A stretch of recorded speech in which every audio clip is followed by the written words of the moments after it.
This is Credit Recovery, and my name is Mr. Krason.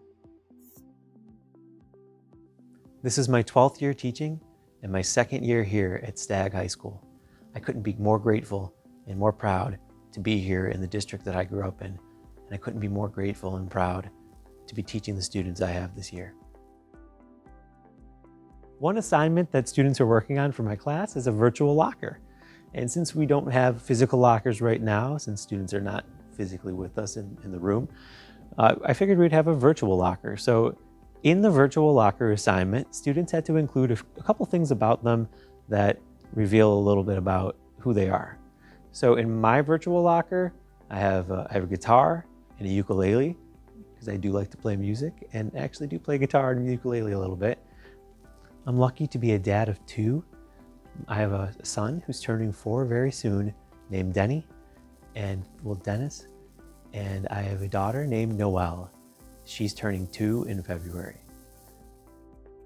Credit Recovery is a course where students can make up credit that they may not have gained in a previous course or a previous year, or they can actually work ahead and take a course that they are trying to fit into their busy schedule but can't otherwise.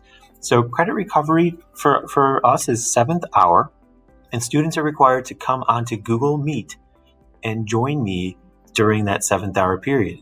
During this time, we look over their EdgeNuity progress.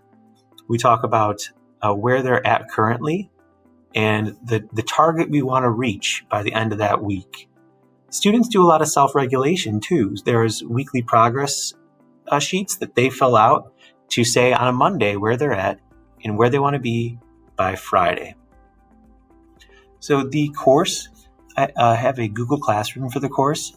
If you go to your son or daughter's Google Classroom for Credit Recovery, you'll see in classwork the weekly goal sheets. Every week there's one, and that's where your son or daughter writes down their goals for that week. And there's also a syllabus. So there's one every week, and I'll show you an example of what it looks like.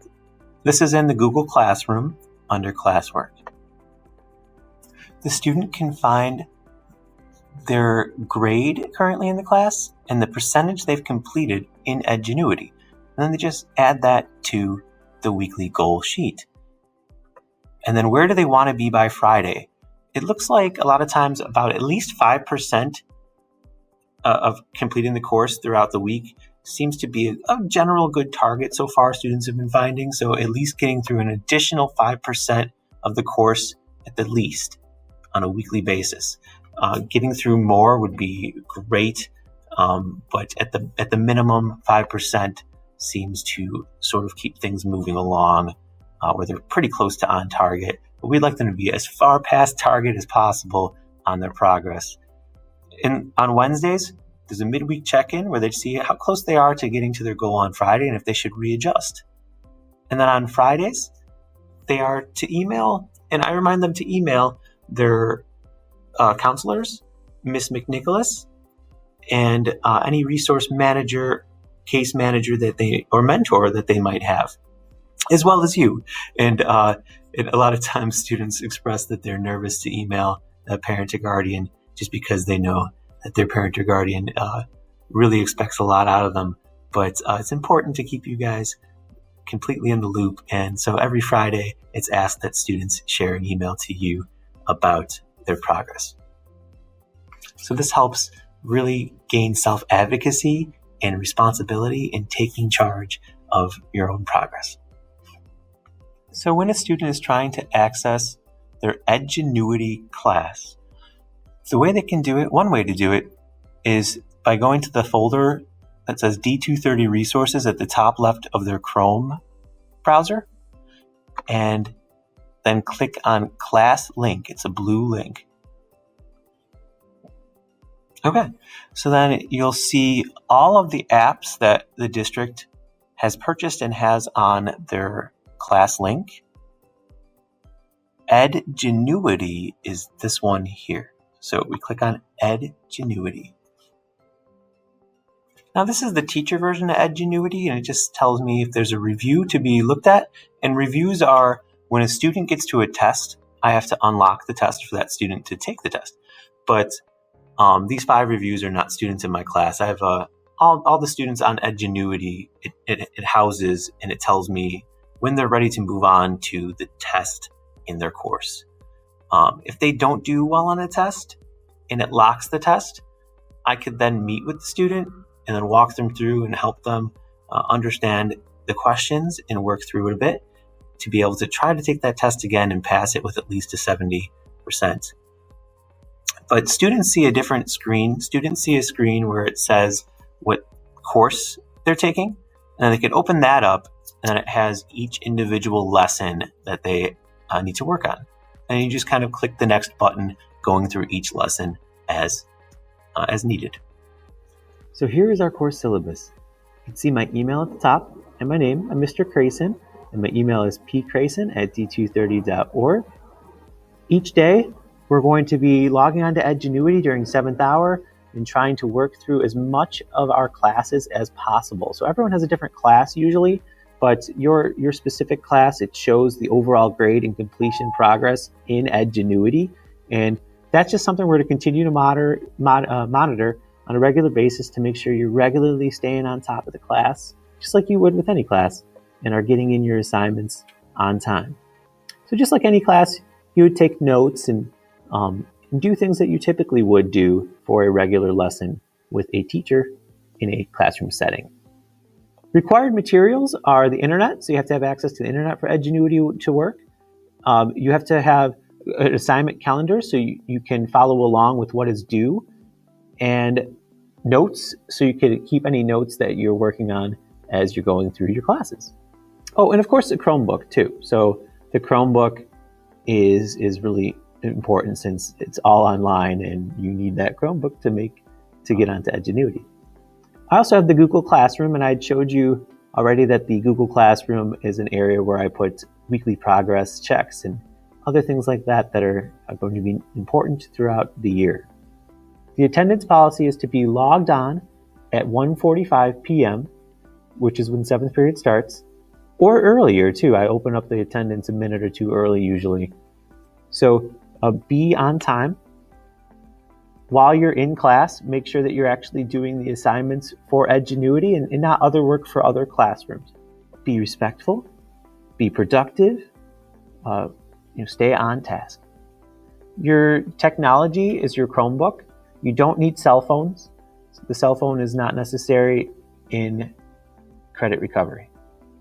So it's just a distraction. Keep that cell phone away. And finally, academic integrity. Make sure you're doing your own work and someone else is not doing your EdgeNuity classwork for you. So make sure you're doing your own work and be responsible. If a student is having difficulties during the 8 o'clock to 9:30 hours on Mondays, Tuesdays, Thursdays, and Fridays, I can make myself available to assist through video chats whenever needed. So there are exceptions to that where there may be meetings or special meetings with parents during different hours or even with other colleagues, especially on Wednesdays. But on Mondays, Tuesdays, Thursdays, and Fridays, during that time period from 8 to 9:30, time can be arranged where I can help and walk a student through a quiz or through special support that they might request or need. At this time, to request extra help, really just sending an email to me at pkrason@d230.org is enough to be able to request having extra support or help, or even just for a question that a student might have on an assignment that night. So emailing me is the quickest way to get to me and to be able to ask for support. You can also call. My phone number here at STAG is 708-974-7400, extension 7292. So again, it's extension 7292. Okay, so let's go on a little tour of the classroom. The 25% return to school, stage 2 model of return to school is going to be starting, I believe, to be very, very soon. And when students arrive in the classroom, they're going to notice that their desks are spaced 6 feet or more from each other. And they of course have to continue to wear a mask at all times in the school building, but the seats are also going to be distanced, as you can see.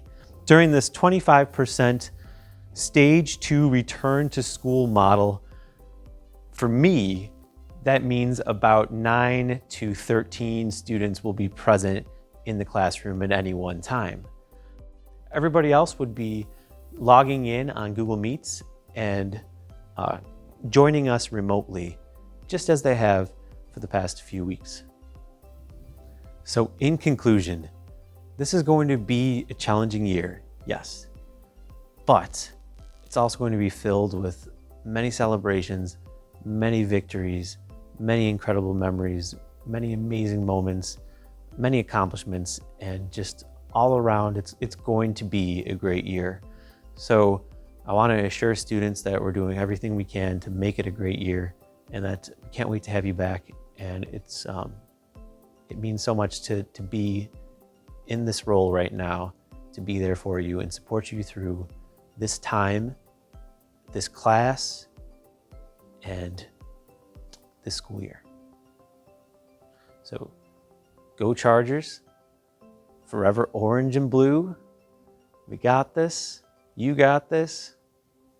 So welcome to the 2020-2021 school year here at Stagg High School. We're so happy to have you, and you're going to do great.